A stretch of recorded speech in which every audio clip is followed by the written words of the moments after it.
Hello learners, আপনাদের সামনে নতুন একটা লেসন নিয়ে হাজির হয়েছি। সেটা হচ্ছে অ্যাডভান্স গ্রামার। কীভাবে আমরা কথা বলবো বা আমরা কথা বলার সময় কী কী ভুল করি। অনেক সময় আমরা বলি যে tell me what is your name. আসলে এটা সম্পূর্ণ ভুল। এটা স্ট্রাকচারটা টোটালি ভুল। কারণ আমরা যখন এই যে ইজটা বলি, এটা সাধারণ ক্ষেত্রে টেল মি যখন লাগাবো তখন এই ইজটা শেষের দিকে আসবে। সো এটা don't say tell me what is your name, এটা বলা যাবে না।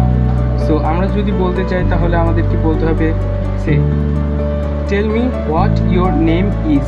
এই যে ইজটা শেষে আসবে, অর্থাৎ ইজটা একদম সবার শেষে যাবে, তারপরে কোয়েশ্চেন মার্ক হবে। সো এটা হচ্ছে আমাদের বলার স্টাইল। সো আমরা অনেক সময় এই স্ট্রাকচার বা গাঠনিক দিক থেকে ভুল করি বলার সময়। আর আমরা